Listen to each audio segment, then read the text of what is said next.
Two men who swore they'd never speak without shouting find themselves building a porch, a promise, and something like home. This is the slow, stubborn, funny, tender story of how a feud over a fence line turned into Friday dinners, soft apologies, and love that stayed. Against all odds here. If this story warms you, please like, subscribe, share with a friend, and comment your favorite moment below right now. I didn't plan to fall in love with the man who took down my grandmother's fence. The fence was nothing to look at, if I'm honest. It was old cedar, gray as beach driftwood, leaning here and there with a soft sigh every time a gust of wind came through. It had a gate that stuck in summer and swung too easy in winter, the latch squeaking the particular squeak that announces company before anyone can knock. It framed the lilac bush my grandmother planted when she bought the bungalow in 1968, as if she wanted to give the future a good smell to remember her by. I was packing the last box in the front room when the biting sound of a reciprocating saw buzzed through my bones. A moment later came the rattle of old boards dropping into a truck bed. I looked out the window, coffee in hand, and saw him, tall, broad-shouldered, work boots crunching gravel, forearms marked by old scratches and new. He had a pencil behind his ear and a level tucked into his back pocket. A contractor, capital C, moving with the deliberate efficiency of a person who knows a day, doesn't forgive hours wasted, he gestured. And one of his crew, 3 men in gray hoodies with a local company, logo, started stacking the fence panels that had separated my grandmother's yard from the house next door since I was a boy. I opened the door and walked out onto the porch. It was late September, that thin place between summer and fall when the air remembers heat, but the trees are already thinking of letting go. "Can I help you?" I asked, which is the polite New England way of saying I did not invite you, and I do not particularly appreciate what you're doing. He looked up. His eyes were brown, dark enough to mistake for black if you were quick about it. He sized me up and nodded once as if he recognized a sort of opponent. "Morning," he said. "We're taking down the fence. New one's going in on Friday." "This fence is on my property," I said. "That lilac is on my property." He pulled a folded paper from his pocket, a survey, smoothed it on the tailgate with a palm that had permanent dust woven into its lines. "It's 3 inches onto the lot next door," he said, tapping a line. "We're replacing it along the correct line so it doesn't lean into the neighbor's driveway. You Eli?" The fact that he knew my name made me feel seen and cornered at the same time. "I am," I said. "I'm Marco," he said simply. "We're doing the remodel next door. The owners asked for new fencing. We'll take care of your lilac. I already told my guys. We do this every day. Not with my grandmother's lilac, you don't," I said. "Hold on." I went back inside, set my coffee on the stack of plates I had yet to wash, dug in a drawer for the envelope my lawyer sent after the closing, found the copy of the boundary agreement the realtor swore was ironclad. My grandmother made me executor. She had also left notes in her looping cursive in the margins of every cookbook and on the pantry shelves. "Don't forget to turn off the porch light after 9, one had said. The day she died, I kept it on all night. I marched out with the paper like I was leading a crusade. "Right here," I said, pointing. "It says the fence can stay until replacement with mutual consent." "You didn't get mine." Marco's jaw went a little tight, but he didn't raise his voice. "I get it," he said, glancing at the lilac. "And I'm sorry about your grandmother." Everybody knew her pie. "The new owners want a 6-foot privacy fence, and we need to set it to code. We'll transplant the lilac to the inside of your yard. I've got burlap and twine on the truck." "I don't want a 6-foot wall where the morning sun comes in," I said. "It's their yard," he said. "Their choice." We stared at each other like 2 old-timers whose ancestors fought over a spring. The saw started again. I felt heat rise in my neck and stood my ground, back straight the way my father used to stand when he wore his postal uniform, a man whose whole adult life was walking from porch to porch and wave to wave. "No," I said. "Eli," he said, softening an inch. "It's my job." "And this is my grandmother's fence," I said, surprising myself with how much I sounded like a boy talking through a man's mouth. It would have gone different if he'd shrugged. Maybe. Or if I'd known how to say I'm grieving and you're messing with a memory I am not ready to move. Instead, we both put our backs into stubbornness. I called the city. He called his boss. His crew leaned on shovels and listened. And by noon on that first day, we both had a grievance. We just spelled it differently. The city clerk, who knew my mother from church, sent out a code compliance officer who said 3 inches in Marco's favor, put a sticker on the old post that simply stated, "Fence to be removed."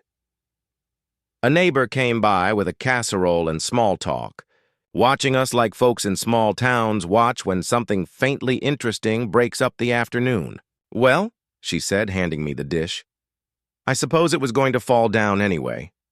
"Thank you," I said, and my voice came out clipped. Marco's guys wrapped the lilac roots in burlap like he promised. He spoke to them in Spanish, clear, calm, and they listened.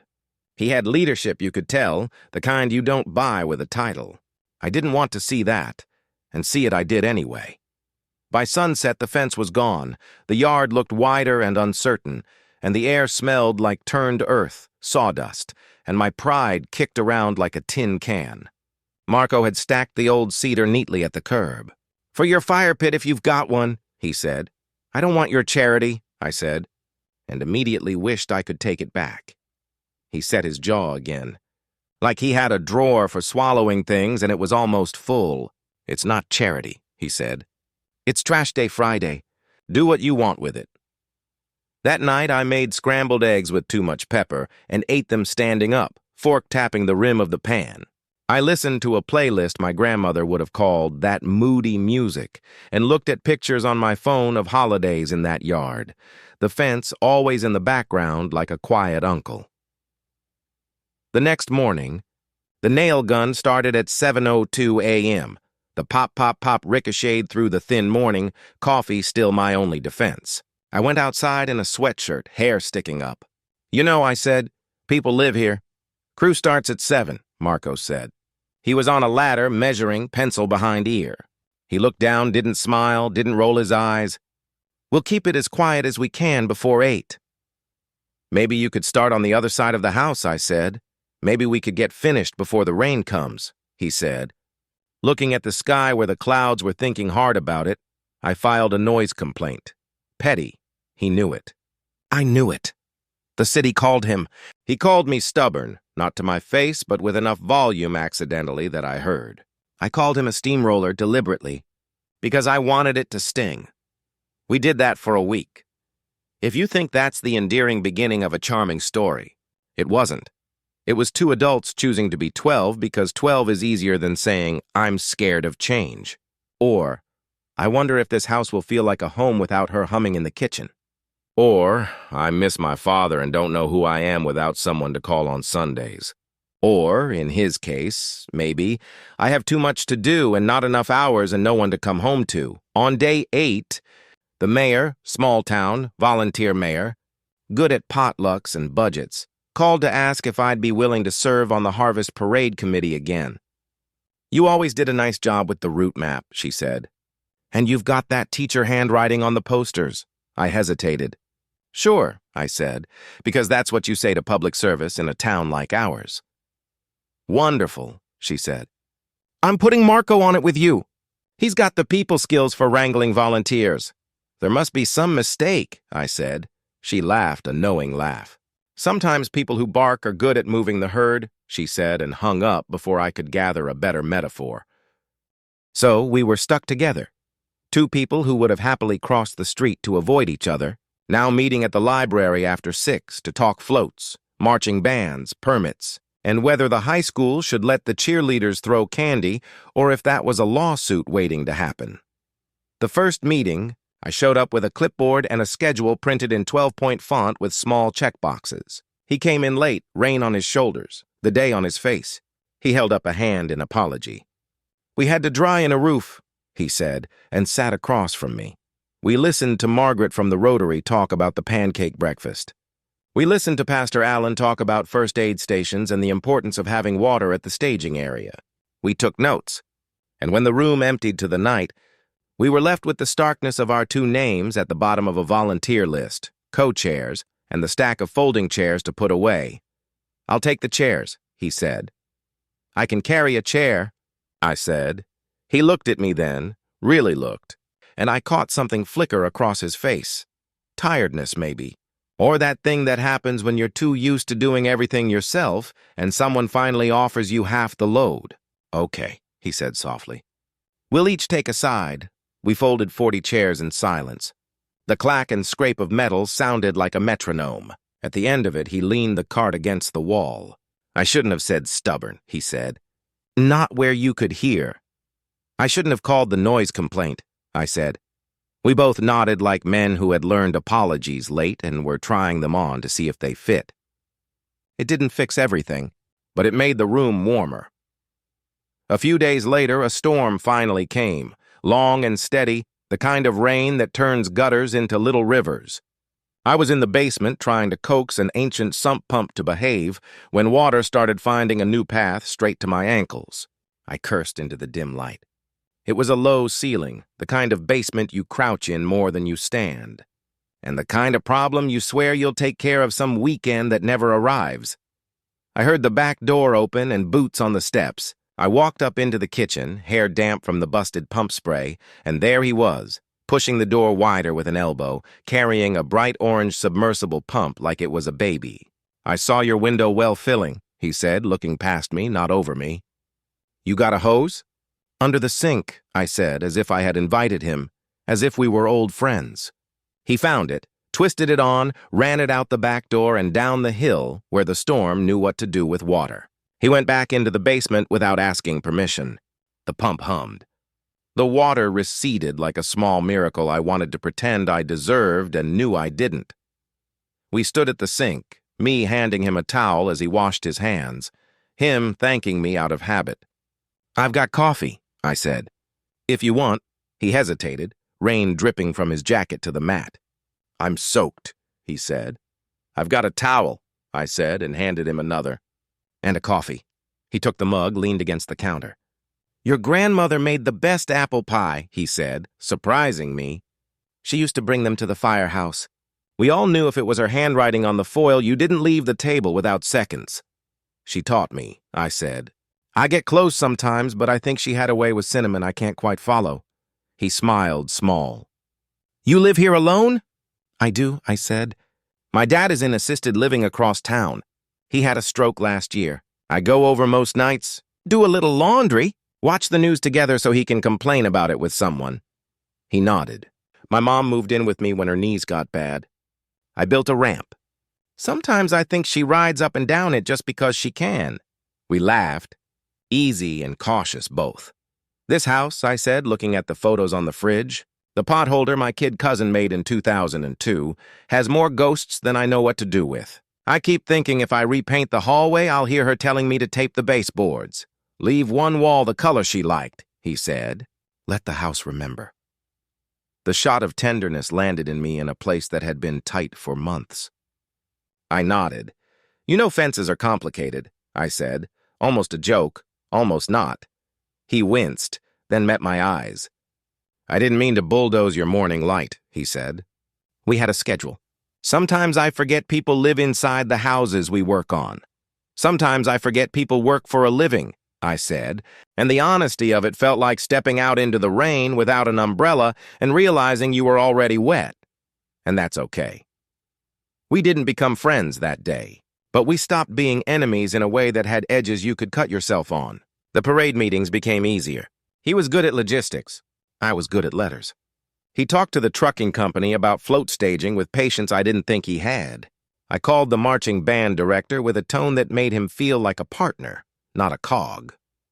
One Thursday, our meeting ran late, and the library closed around us with that particular library quiet that feels like it comes through the vents. We sat in the parking lot under the sodium vapor light like two teenagers without a curfew, our cars angled like punctuation marks. You eat yet? He asked. I shook my head. I was going to heat up something, I said. Something was likely eggs, again, because sometimes grief makes cooking feel like writing with your left hand. There's a diner on Route 12, he said. They do meatloaf on Thursdays. That sounds aggressively comforting, I said. It is, he said. Come on. We sat at a booth with cracked vinyl that had been patched with clear tape at least once. The waitress brought us 2 waters without asking and called him honey, like maybe she called everyone honey or maybe she knew him. He ordered meatloaf. I did too, because there are times you let someone else decide, and it feels like a relief. The meatloaf tasted like my grandmother's kitchen and my mother's relief. He paid without making a show of it, and I didn't fight him about it in a way that would have been about something else anyway. On the way to the parking lot, he held the door for me. It was a small gesture. It felt like the world remembering to be kind. We started talking like people who might end up with each other before either of us could say it. He told me about his father's toolbox, how he kept the sockets lined up like soldiers. I told him about the book I was reading, a novel about a man who spent 20 years fixing clocks and realized it was really people he wanted to set right. One night, after the football booster club meeting where we got permission to use their parking lot for staging floats, we stood under the bleachers and listened to the marching band rehearse. The trumpets hit a high note that failed, and we both winced in the same sympathetic wince. He laughed. I laughed. He looked at me. Not past me? Not at me like I was a problem to solve. At me like I was a question he didn't mind taking time to answer. If there was a moment, that was it. Can I ask you something? He said. You can, I said, my voice trying to be casual and landing somewhere near careful. Are you seeing anyone? He asked. I took a breath that I felt all the way to my knees. No, I said. Not since a while. The last relationship I'd had ended in that quiet way where both parties agree not to break anything and end up breaking the thing that matters most. Trust that anyone will stick. He nodded, like he had guessed and wanted to do the polite thing of pretending he hadn't. Me neither, he said. It's mostly me and my mom and the guys from the crew on Fridays. And meatloaf, I said, and that made him grin. I like Friday dinners, he said. The habit of it. The way food at the end of a long week makes you forget the parts that lasted too long. I wanted to say, I like habits that feel like home. I said, yeah. After that, we found reasons to see each other that were not technically reasons. He came by with a leftover box of shingles from a job in case I wanted to patch the shed roof. I dropped off ginger cookies at his mother's request because she liked the way mine snapped more than the way the bakeries did. He went with me to visit my father one evening where my dad, who had always been a specialist at reading people, took one look at him and asked, "You building something for my boy?" And Marco said, "I hope so." The fall kept falling, leaves deciding it was time and letting go with a beauty that makes you forgive everything briefly. The parade came. It was cold in the morning, the kind of cold that makes your breath look like a word you didn't say. We put out traffic cones and spelled stage area on a sign with blue painter's tape when the letter magnets went missing. He moved through the morning with the calm of a person who knows chaos is just a kind of music you can dance to if you find the beat. The floats were ragtag perfect. The Rotary had a giant pancake setup that threatened to topple if anyone sneezed. The pet rescue had 12 dogs and 2 patient cats, and the high schoolers carried a banner that flapped and threatened to fly with them attached. We watched it all happen from the corner next to the coffee truck. He had 2 donuts and a napkin for us, sugar dusting his knuckles. At some point, without asking and without thinking, I reached out and brushed the sugar away with my thumb. It was a gesture that felt like a sentence and a promise and an apology all at once. He didn't move. He just looked at me like he was filing it in a drawer marked important. After the parade, after the kids came back to the library to stack chairs again, and the last of the traffic tape came down, we stood in the quiet that follows a day done well. He looked at me with those dark eyes and said, "Can I take you to dinner tonight? Not meatloaf. Something nicer?" "You don't have to," I said. The words came out like a reflex someone taught me. A way to wave off good things before they had a chance to get close enough to matter. "I want to," he said. "Yes," I said, and the word felt like the first sip of warm coffee when you need it most.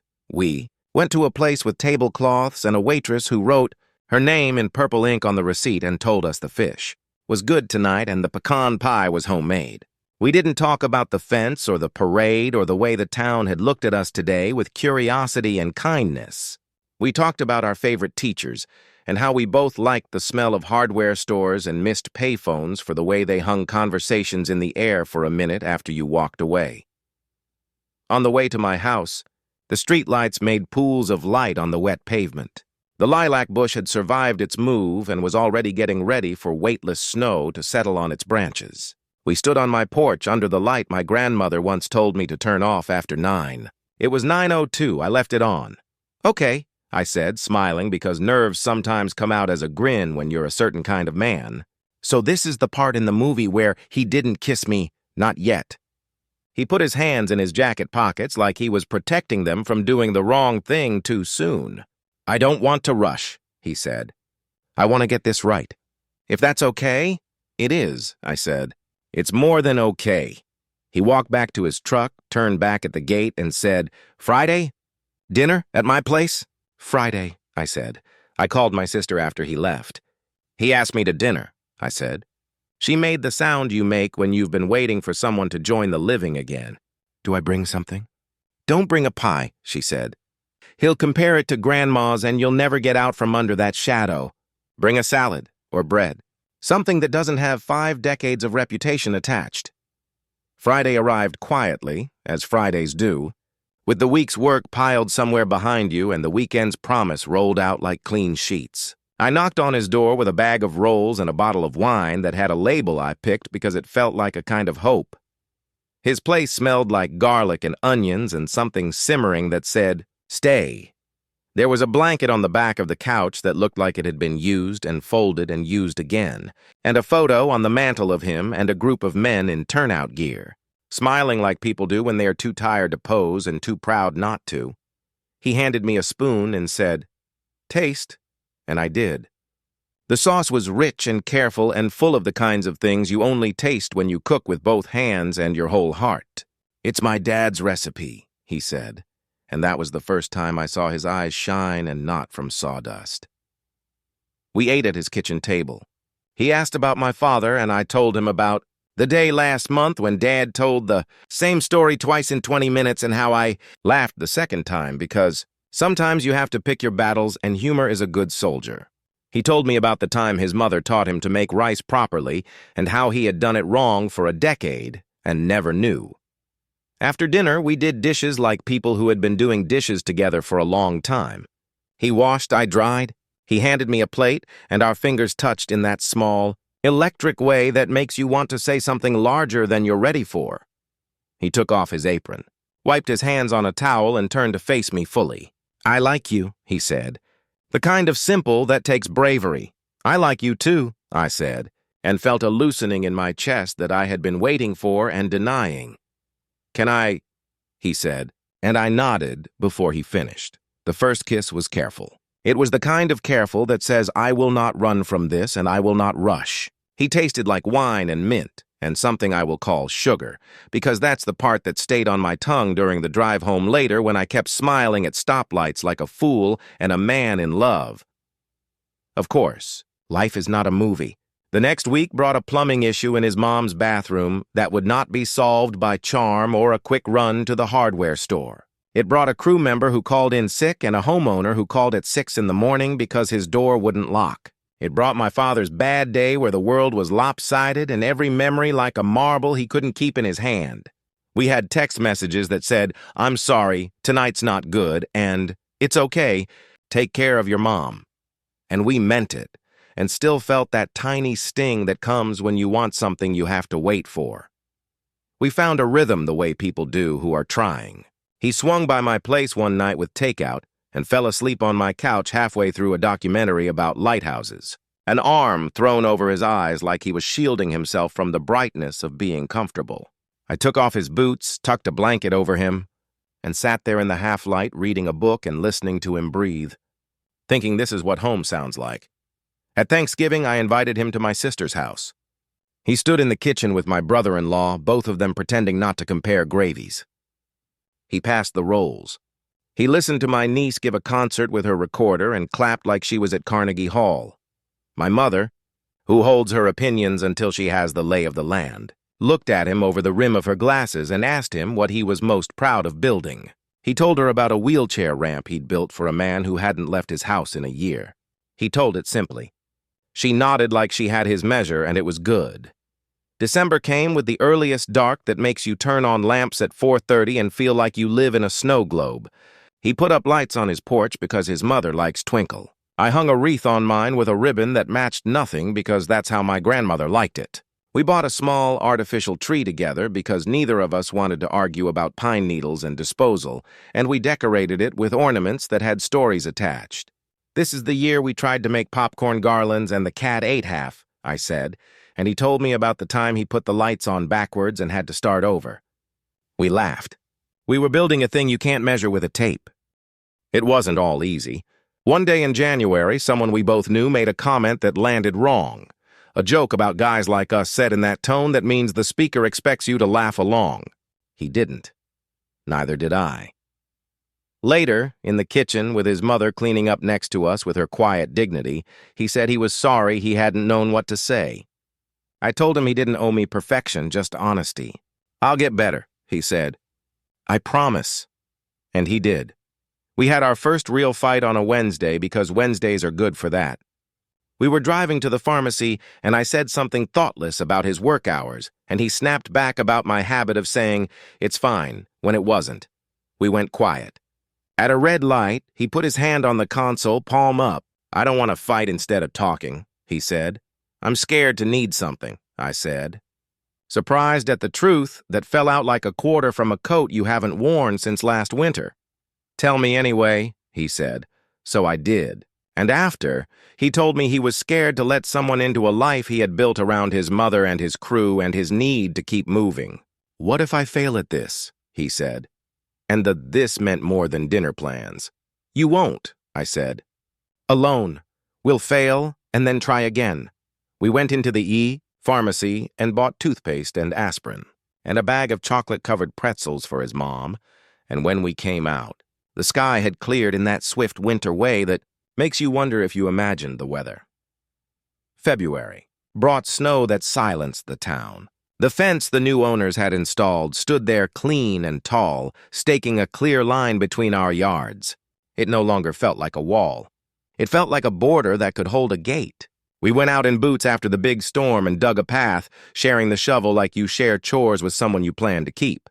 He built a small wooden gate with his hands when the weather softened, one that swung easily and latched without fuss, and he attached it to the new fence with care. "For the lilac," he said, "and for you." The gate had a sound when it clicked, soft, certain, like a yes. We made a habit of Friday dinners. Sometimes he cooked. Sometimes I did.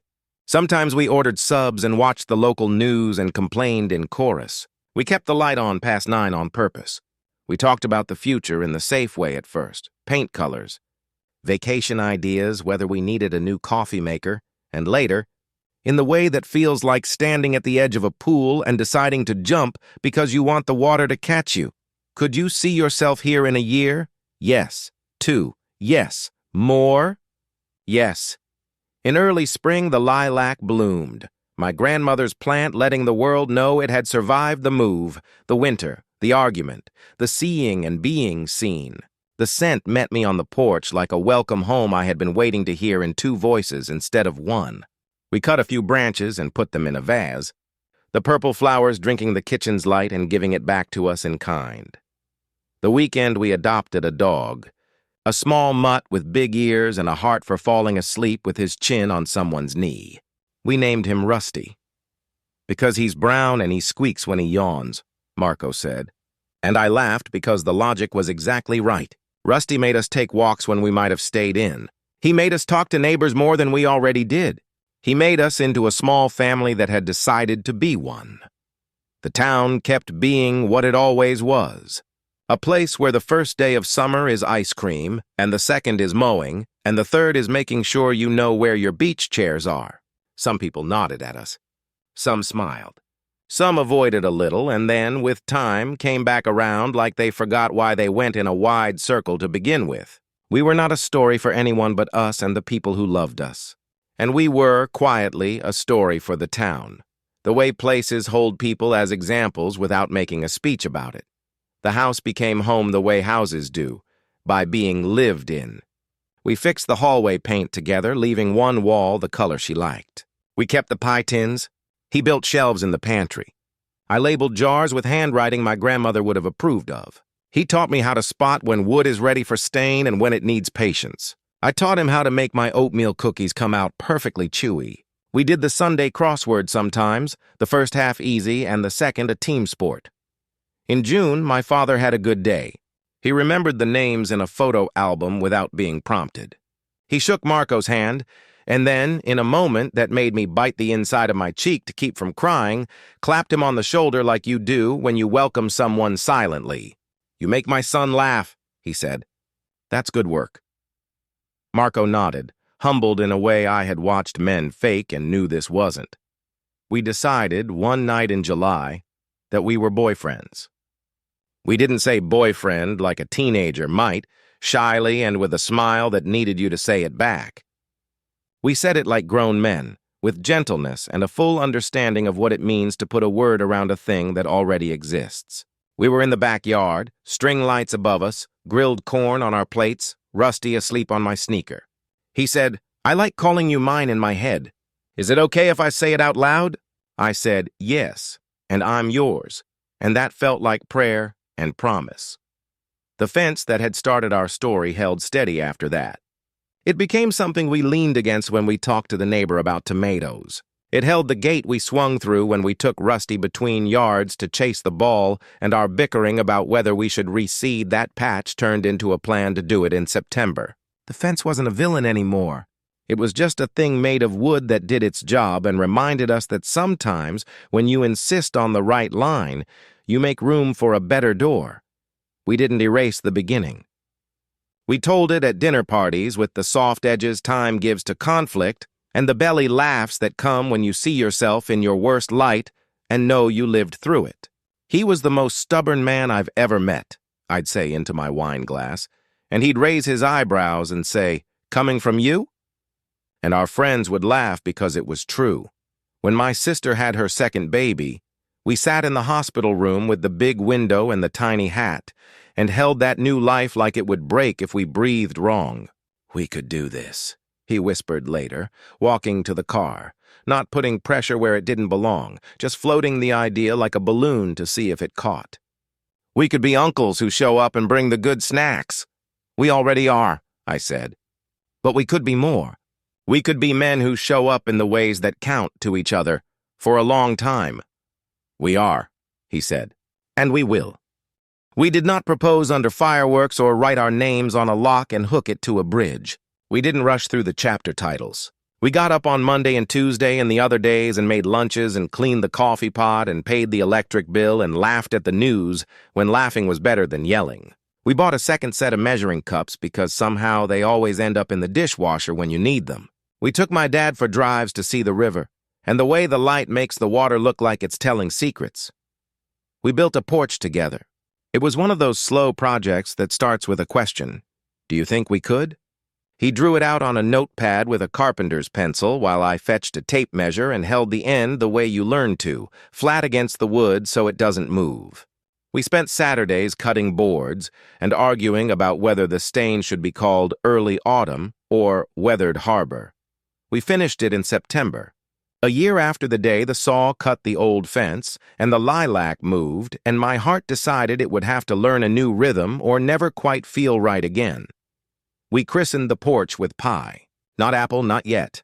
That was still my grandmother's. We made peach, because it was late in the season and the peaches were soft and forgiving. We ate it warm, plates on our laps, Rusty at our feet. The sun slid down behind the neighbor's elm and the sky went the kind of pink that makes you want to call someone and say, "Look." I didn't have to call anyone. He was sitting right there, leaning back in his chair like a man who has set down the thing he didn't know he was carrying. "Do you ever think about the fence?" I asked, not because I needed to rehash, but because the anniversary of a beginning has a way of making you sentimental and curious. He smiled. "Every time I open the gate," he said, "I think about how mad you were, and how sure I was that getting the job done was the only thing that mattered." "And now?" I asked, because the habit of asking is one of love's best tools.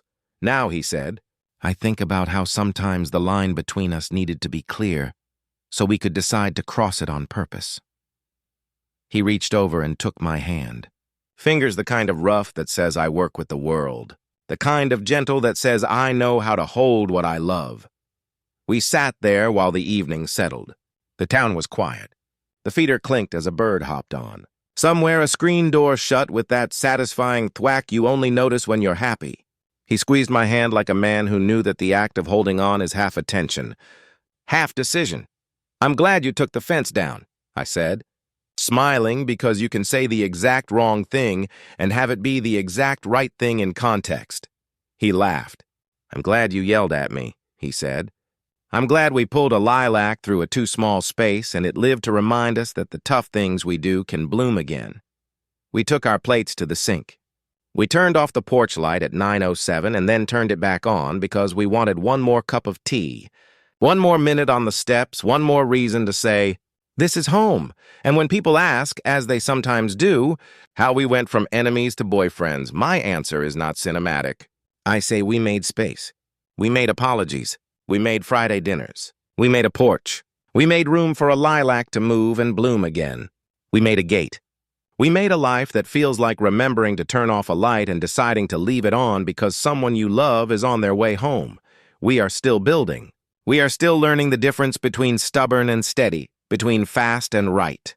We will fight about the right way to load the dishwasher again. I arrange his glasses like a puzzle. He treats it like a waiting room. We will forget to buy milk and remember in the morning and smile at each other in the kitchen like people who know mistakes are not disasters. We will hold hands in places where it's easy and places where it's brave. We will show up to my dad's care plan meeting with a notepad and a good pen and his mother's doctor's appointment with questions. She wrote down in her careful hand, "If you walked by our house on a Tuesday in late summer, you might see a man on the porch reading a book while another man fixes a loose board, both of them talking in that quiet way people do when they know each other's size. You might hear the sound of a gate clicking softly as a small dog runs back and forth between yards. You might smell peaches or coffee or a sauce that took all afternoon. You might see the light on past 9 and think it's a mistake. It's not. It's a signal. It says someone is welcome here. It says even the fences that separate can be the place where you decide to come together. And if you stood there a minute longer, you'd hear laughter. The kind that comes from two men who learned to speak without shouting, who found a beginning in an ending, who kept choosing the long version of love, the one that includes Friday dinners and slow kisses and the porch that holds you even when the wind comes through. It sounds ordinary. You wouldn't notice it if you weren't listening. But once you hear it, you will recognize it anywhere there are people who have agreed to build something together and keep it standing.